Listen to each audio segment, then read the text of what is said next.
Good morning Preetha. Good morning ചേട്ടാ. ഇന്നലെ യാതൊരു യുദ്ധ മര്യാദകളുമില്ലാതെ പാകിസ്ഥാൻ നമുക്ക് നേരെ ആക്രമണം, അതായത് നമ്മുടെ ഇന്ത്യക്ക് നേരെ ആക്രമണം നടത്തി. എന്തായിത്തീരും ഈ കാര്യങ്ങളൊക്കെ ഇങ്ങനെ നെറികെട്ട രീതിയിൽ പാകിസ്ഥാൻ കളിക്കാൻ തുടങ്ങിയാൽ? എന്തായിത്തീരും എന്ന് ചോദിച്ചിട്ടുണ്ടെങ്കിൽ അത് കരയുദ്ധത്തിലേക്ക് പോകാനുള്ള സാധ്യതകൾ കൂടിയിരിക്കുകയാണ്. ഇപ്പോൾ ഇന്നലെ, അതായത് ഇന്ത്യൻ പുലർച്ചെ സമയം 2 മണിക്ക് ഇന്ത്യയിലെ വിവിധ കേന്ദ്രങ്ങൾ ആക്രമിക്കാൻ ലക്ഷ്യമിട്ടുകൊണ്ട് പാകിസ്ഥാൻ ആസിസ് ഗാർഡ് സൻഗർ ഡ്രോണുകൾ അയക്കുന്നു. പുലർച്ചെ 2 മണിയാണ് സമയം. അത് പാകിസ്ഥാൻ്റെ വ്യോമ മേഖലയിൽ ആഭ്യന്തര രാജ്യാന്തര യാത്രാ വിമാനങ്ങൾ പറക്കുന്ന സമയത്ത് ആണ് ഈ ഇന്ത്യൻ ആകാശത്തേക്ക് ഈ ഡ്രോണുകൾ വിടുന്നത്. ഈ ആസിസ് ഗാർഡ് സൻസഗർ ഡ്രോൺ എന്ന് പറയുന്നത് എന്താണെന്ന് കൂടി നമ്മൾ മനസ്സിലാക്കേണ്ടതുണ്ട്. ആക്രമണത്തിന് ഉപയോഗിച്ചത് ഇത് തുർക്കി കമ്പനിയാണ്. തുർക്കിയിൽ ഉണ്ടാക്കിയിട്ടുള്ള ആളില്ല വിമാനമാണ് ഈ പറയുന്ന ആസിസ് ഗാർഡ് സൻഗർ ഡ്രോണുകൾ എന്ന് പറയുന്നത്. രാത്രിയും പകലും ഉപയോഗിക്കാൻ കഴിയുന്ന ഈ GPS നിയന്ത്രിത ഡ്രോൺ റിമോട്ട് കൺട്രോൾ ഉപയോഗിച്ചും ഓട്ടോ പൈലറ്റ് സംവിധാനം ഉപയോഗിച്ചുമൊക്കെ പറക്കാൻ കഴിവുള്ളതാണ്. അതിൻ്റെ ആകെ ഒരു വീതി 140 സെൻറ്റിമീറ്ററാണ്. പരമാവധി ഭാരം എന്ന് പറയുന്നത് 45 കിലോ ദൂരമാണ്. 5 കിലോമീറ്റർ ചുറ്റളവിലാണ്. ഈ ഡ്രോണുകളെയാണ് യാത്രാ വിമാനങ്ങളുടെ ഇടയിലേക്ക്, അതായത് യാത്രാ വിമാനങ്ങൾ പോകുമ്പോൾ അതിന്റെ മറവിൽ കൊണ്ട് ഇത് ചെയ്യുമ്പോൾ ശ്രദ്ധയിൽപ്പെടില്ല. അതെ. അപ്പോൾ എന്താണ് പ്രശ്നം എന്ന് വെച്ചിട്ടുണ്ടെങ്കിൽ, ഇതിനെതിരെ ഇന്ത്യ ഒരു പ്രത്യാക്രമണം നടത്തിയിട്ടുണ്ടെങ്കിൽ, ശ്രദ്ധിക്കാതെ പ്രത്യാക്രമണം നടത്തിയാൽ അത് യാത്രാ വിമാനങ്ങൾ അതിഭീകരമായ രീതിയിൽ ലോകരാഷ്ട്രങ്ങളുടെ മുൻപിൽ ഇന്ത്യ കുറ്റക്കാരാകും. അങ്ങനെ ഒരു രീതിയാണ് അവർ അവലംബിച്ചത്. അങ്ങനെ സംഭവിച്ചിട്ടുണ്ടെങ്കിൽ ഞാൻ പറഞ്ഞതുപോലെ തന്നെ എല്ലാ ലോകരാഷ്ട്രങ്ങളും തന്നെ, ഇപ്പോൾ ഇന്ത്യക്ക് അനുകൂലമായി നിൽക്കുന്ന ലോകരാഷ്ട്രങ്ങൾ പോലും തിരിയുന്നൊരവസ്ഥയുണ്ടാകും. എന്തായാലും ഈ കെണി മനസ്സിലാക്കിക്കൊണ്ട് ഇന്ത്യൻ സൈന്യം യാത്രാ വിമാനങ്ങളെ ഒഴിവാക്കി ഈ ഡ്രോണുകളെ തുരത്തുകയാണ് ചെയ്തത്. അതിനും നമ്മളുടെ ഏറ്റവും മികച്ച കരുത്തുറ്റ വ്യോമ പ്രതിരോധ സംവിധാനമായിട്ടുള്ള S-400, അതായത് ഇന്ത്യയുടെ ഒരു വജ്രായുധം തന്നെയാണ് ഈ പറയുന്ന S-400 എന്ന് തെളിയിക്കപ്പെട്ടിരിക്കുകയാണ്. 5 400 ആണ് റഷ്യയിൽ നിന്ന് വാങ്ങാൻ തുനിഞ്ഞത്. 3 എണ്ണമാണ് നമുക്ക് കിട്ടിയത്. 3-ൽ 1 എണ്ണമാണ് നമ്മളിപ്പോൾ ഉപയോഗിച്ചുകൊണ്ടിരിക്കുന്നത്. അപ്പോൾ ഈ ഇതെല്ലാം തന്നെ വിഫലമാക്കിയത് സത്യത്തിൽ ഈ S-400 വ്യോമ പ്രതിരോധ സംവിധാനം തന്നെയാണ്. അപ്പോൾ ഈ S-400-ന് നമ്മൾ ഇന്നലെ മറ്റൊരു പേര് കൂടി പറഞ്ഞു, ഭസ്മാസുരൻ എന്ന് വേണമെങ്കിൽ വിളിക്കാം. അതിനെ നമ്മൾ പേരിട്ടിരിക്കുന്നത് സുദർശൻ ചക്ര എന്നുള്ളതാണ്. അപ്പോൾ ഇത് പറന്നു ഉയർന്നപ്പോൾ തന്നെ, അതായത് ആസിസ് ഗാർഡ് സൻഗർ ഡ്രോൺ പറന്നുയർന്നപ്പോൾ തന്നെ അവയെ നിരീക്ഷിച്ചുകൊണ്ട് S-400 പ്രത്യാക്രമണം നടത്തി. അതായത് യാത്രാ വിമാനങ്ങളെയെല്ലാം ഒഴിവാക്കിക്കൊണ്ട് അവിടെ എത്തി ഈ ഡ്രോണുകളെ നിശേഷം ഇല്ലാതെയാക്കി എന്നുള്ളതാണ്. മറ്റൊരു സംഭവം രാവിലെ തന്നെ ഉണ്ടായത്, ഈ ഒരു മിസൈൽ ആക്രമണത്തിൽ ജമ്മുവിലെ ജനവാസ മേഖലയിലേക്ക് പാകിസ്ഥാൻ യാതൊരു തരത്തിലുമുള്ള യുദ്ധമര്യാദകളും പാലിക്കാതെ, യുദ്ധതത്വങ്ങളും പാലിക്കാതെ മിസൈൽ ആക്രമണം നടത്തിയിട്ടുണ്ട്. ആ മിസൈൽ ആക്രമണത്തിൽ നമ്മുടെ ഒരു വീടിന്റെ മേൽത്തട്ട് താർന്നിട്ടുണ്ട്. 2 നിലയുള്ള ഒരു വീടിന്റെ മേൽത്തട്ട്. അപ്പൊ അവിടെയുള്ളവർ പറയുന്നുണ്ട്, ആ സമയത്ത് അവിടെ കാറുകളെല്ലാം പൊടി പിടിച്ച് കിടക്കുകയാണ്. ആളുകൾക്ക് യാതൊന്നും കാണാൻ സാധിക്കുന്നില്ല. എന്താണ് സംഭവിച്ചതെന്ന് മനസ്സിലാക്കാൻ കഴിയുന്നില്ല.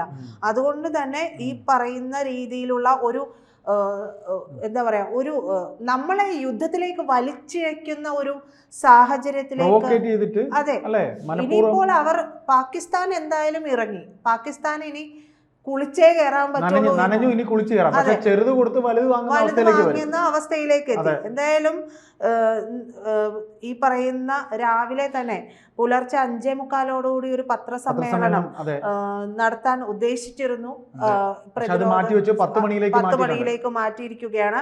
എന്തായാലും സൈനിക മേധാവികൾ എല്ലാം തന്നെ അതിർത്തിയിലെ സാഹചര്യം ഏകോപിപ്പിക്കുന്നുണ്ട്. രാജ്നാഥ് സിംഗ് അവിടെ ക്യാമ്പ് ചെയ്യുന്നുണ്ട്. മോദിയുടെ വസതിയിൽ മീറ്റിംഗ് ഉണ്ടായിരുന്നു. അപ്പോൾ ഇത്തരം കാര്യങ്ങൾ എല്ലാം തന്നെ നടത്തിയിരിക്കുകയാണ്. ജമ്മുവിൽ ഒരു പാക് പോർ വിമാനം ഇന്ത്യ തകർത്തതായ റിപ്പോർട്ട് പുറത്തു വരുന്നുണ്ട്. ജമ്മുവിൽ കനത്ത ശബ്ദമാണ് കേൾക്കുന്നത്. സിർസയിൽ പാകിസ്ഥാന്റെ ലോങ് റേഞ്ച് മിസൈല് ഇന്ത്യ പ്രതിരോധിച്ചിട്ടുണ്ട്. അത് പ്രതിരോധിച്ച് തകർത്തുവെന്നും റിപ്പോർട്ടുണ്ട്. ഇന്ത്യക്കെതിരെ മിസൈൽ പ്രയോഗിക്കുന്ന വീഡിയോ പാകിസ്ഥാനും ഔദ്യോഗികമായി പുറത്തുവിട്ടിട്ടുണ്ട്. പാകിസ്ഥാൻ ഡ്രോൺ ആക്രമണം തുടരുന്നതിനെ തിരിച്ചടിക്കാൻ നാവികസേനയും നമ്മുടെ നാവികസേന രംഗത്തുണ്ട്. ഇന്ത്യൻ യുദ്ധക്കപ്പലുകൾ കറാച്ചി ലക്ഷ്യമാക്കി പുറപ്പെട്ടെന്ന് ദേശീയ മാധ്യമങ്ങൾ റിപ്പോർട്ട് ചെയ്യുന്നുണ്ട്. സൂപ്പർസോണിക് ക്രൂയിസ് മിസൈലുകൾ അടക്കം ഘടിപ്പിച്ച യുദ്ധക്കപ്പലുകൾ കറാച്ചി തുറമുഖം ലക്ഷ്യമിട്ട് പുറപ്പെട്ടു എന്നാണ് റിപ്പോർട്ടുകൾ ഇപ്പോൾ വരുന്നത്. അന്താരാഷ്ട്ര അതിർത്തിയിലും നിയന്ത്രണ രേഖയിലും സൈന്യം പാകിസ്ഥാന് ശക്തമായ തിരിച്ചടി നൽകിയിട്ടുണ്ട്. പിന്നെ രാത്രി ജമ്മുവിലേക്ക് മാത്രം 100ഓളം ഡ്രോണുകളാണ് പാക് ഡ്രോണുകളെ നിലം പരിശാക്കിയിട്ടുള്ളത്. പിന്നെ ഈ പറയുന്ന പോലെ ബാരാമുള്ള മുതൽ ഭുജ് വരെയുള്ള പാകിസ്ഥാൻ ആക്രമണ ശ്രമം നടത്തിയെന്ന് പാകിസ്ഥാൻ നമ്മളെ ഈ ബാരാമുള്ള മുതൽ ഭുജ് വരെ ആക്രമിക്കാൻ ശ്രമിച്ചു എന്ന് നമ്മുടെ സൈന്യം പറയുന്നുണ്ട്. ജമ്മു കാശ്മീർ, പഞ്ചാബ്, രാജസ്ഥാൻ, ഗുജറാത്ത് എന്നീ സംസ്ഥാനങ്ങളിലാണ് പാക് ഡ്രോണുകൾ എത്തിയത്. അതായത് ഇതിന്റെ ഒരു പ്രധാനപ്പെട്ട വശം എന്ന് പറയുന്നത് ഇനി കടന്നു പോകുന്നത് കരയുദ്ധത്തിലേക്ക് പോകാനുള്ള സാധ്യതകളാണ്. അതിലേക്ക് വലിച്ചിഴക്കുന്ന രീതിയിലേക്ക് നാശനഷ്ടം ഉണ്ടാവുള്ളൂ. അതുകൊണ്ട് തന്നെ ഈ ടെറിട്ടോറിയൽ ആർമിയെ വിളിക്കാനായിട്ട് കരസേനാ മേധാവിക്ക് കേന്ദ്രം അനുമതി നൽകിയിട്ടുണ്ട്.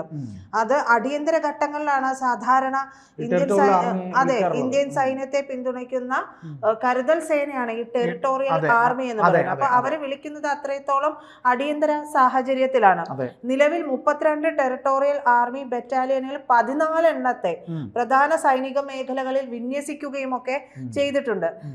ഈ പറയുന്ന സൈനിക സാന്നിധ്യം ശക്തിപ്പെടുത്താൻ വേണ്ടിയിട്ടാണ് ഇത്തരത്തിലുള്ള നീക്കം നടത്തിയിട്ടുള്ളത്. അതായത് സജ്ജമാണ്. ഇപ്പൊ ബാരാമുള്ള മുതൽ ഭുജ് വരെയുള്ള കേന്ദ്രങ്ങൾ, സൈനിക കേന്ദ്രങ്ങൾ ലക്ഷ്യമിട്ടാണ് പാകിസ്ഥാന്റെ ആക്രമണങ്ങൾ അത്രയും നടന്നതെന്ന് നമ്മൾ പറഞ്ഞു കഴിഞ്ഞു. അതുകൊണ്ട് തന്നെ നമ്മൾ ഇനി അതിലേറെ കരുതലോടെ ഇരിക്കേണ്ടതുകൊണ്ട് തന്നെ ഏത് സമയത്തും എന്തൊരു നിർദ്ദേശവും വരാം, കരയുദ്ധത്തിലേക്ക് പോകാനുള്ള നിർദ്ദേശം വരെ വരാം എന്നുള്ളത് തന്നെയാണ്. അതുകൊണ്ടാണ് ഈ പറയുന്ന രാജ്നാഥ് സിംഗ്, എസ് ജയശങ്കർ, പ്രധാനമന്ത്രി അമിത്ഷാ എല്ലാവരും സൈനിക മേധാവികൾ നിരന്തരം മീറ്റിംഗുകൾ കൂടിക്കൊണ്ടിരിക്കുന്നത്. അവര് അപ്പൊ ഇതിന്റെ നിരീക്ഷണം നടത്തുകയാണ്. ഒരു കാര്യം കൂടെ, ഈ യാത്രാ വിമാനങ്ങളെ മറയാക്കിയുള്ള ഈ നീച തന്ത്രം എന്ന് പറയുന്നത് അതാണ് ശരിക്കും അതാണ് പാകിസ്ഥാന്റെ മൈൻഡ് എന്നുള്ളതാണ് നമ്മൾ മനസ്സിലാക്കേണ്ടത്. അതെ, അവർക്ക് യാതൊരു തരത്തിലുമുള്ള മര്യാദയില്ലല്ലോ. നമ്മൾ പാകിസ്ഥാനെ ആദ്യത്തെ തിരിച്ചടി കൊടുത്തത് അവരുടെ ഈ ഭീകര സംഘടനകൾ പ്രവർത്തിക്കുന്ന ഇടങ്ങൾ പോയിന്റ് ഔട്ട് ചെയ്തിട്ട് അവിടേക്ക് മാത്രമാണ്. എന്നിട്ടും പാകിസ്ഥാൻ പറഞ്ഞത് എന്താണ്? മതകേന്ദ്രങ്ങളിൽ നമ്മൾ ആക്രമണം നടത്തി.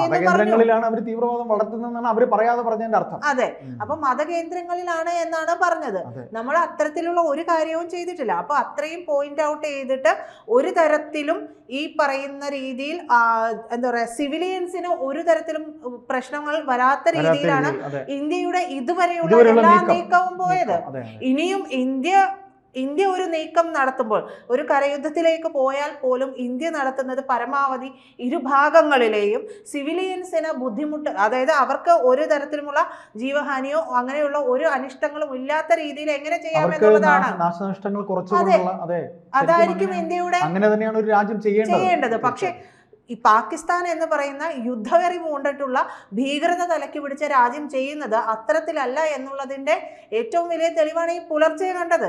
ഈ പുലർച്ചെ കണ്ടതിന് മറുപടി കൊടുക്കേണ്ടത് അത്യാവശ്യം തന്നെയാണ്. അതുകൊണ്ടാണ് ടെറിട്ടോറിയൽ ആർമിയെ കൂടി ഇത്തരത്തിൽ വിളിക്കാനുള്ള കേന്ദ്ര വന്നിട്ടുള്ളത്. കരസേനയ്ക്ക് പിന്നിലായിട്ട് പ്രതിരോധത്തിന്റെ രണ്ടാം നിരയായിട്ട് നിൽക്കുന്ന സേനയാണ് ടെറിട്ടോറിയൽ ആർമി. മുഴുവൻ സമയ സൈനികരിൽ നിന്ന് വ്യത്യസ്തമായി TA അംഗങ്ങൾ, അതായത് ടെറിട്ടോറിയൽ അംഗങ്ങൾ മറ്റു ജോലികൾ ചെയ്യുന്ന സാധാരണക്കാർ കൂടിയാണ് എന്നുള്ളതാണ്. അപ്പോൾ ഈ തരത്തിൽ കരയുദ്ധത്തിലേക്ക് പോകാൻ ഇന്ത്യയെ പിടിച്ച്